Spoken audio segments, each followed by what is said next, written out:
Hello, ECCT.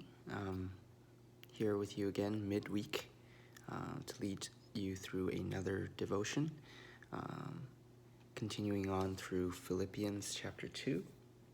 So today we'll be finishing off this particular section that Paul has begun by talking about working out your own salvation with fear and trembling. And so then the following few verses are kind of practical applications of what Paul has said in verses 12 to 13, which we looked at on Monday.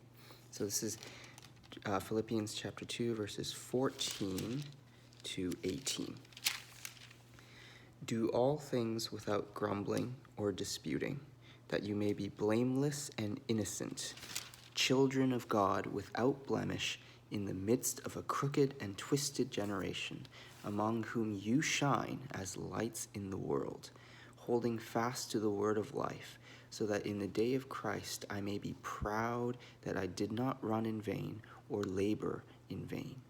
Even if I am to be poured out as a drink offering upon the sacrificial offering of your faith, I am glad and rejoice with you all. Likewise, you also should be glad and rejoice with me.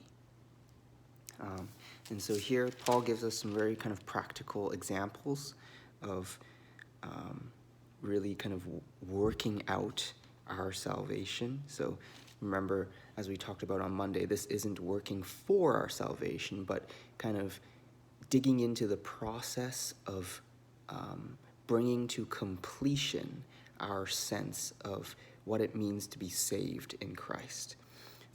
And so the Christian ought to act in a certain way and have a certain attitude when it comes to acting, right? So for Paul, it isn't necessarily just the good works in themselves that are important, but the attitude from which they are done.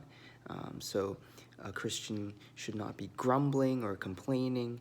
A Christian needs to be above criticism. So that's what blameless means. And innocent or pure, single-minded, right? Without blemish. And this is all the more important for Christians to behave and to appear in this way and to be this way, right? Be lights in the world because of, the relatively corrupt standards of the society around us. Right? This isn't to say that everyone who is not a Christian is corrupt or evil, but it is to say that overall, the standards and the expectations and the attitudes of the world do not reflect the attitudes and the standards and the holiness of God. And so Christians have to be different. By definition, they have to be different from the world around us. And that is kind of what gives the thrust of our testimony, is that our behaviors match up with what we believe to be true, right, about God and about Jesus. And the way we do this is to hold fast to the word of life, right? And that's the gospel. That's the good news of salvation in Christ. And so for Paul, right, this is so important that the people he has ministered to, the people he has made disciples of, continue to run in the same way, right? Because if they didn't, then his efforts would have been in vain, would have been fruitless, right? And lastly, we should look at the attitude that Paul has for his disciples in Philippi. He says, even if I am to be poured out as a drink offering upon the sacrificial offering of your faith, I am glad and rejoice with you all. Right? Paul compares himself to an offering that is less significant than the actual offering. Right?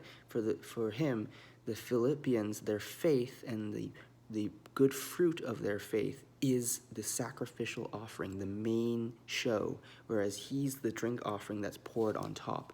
He's the second thought, right? And so for us, we should have that attitude for ourselves as well when we look at other people, when we look at the people we disciple.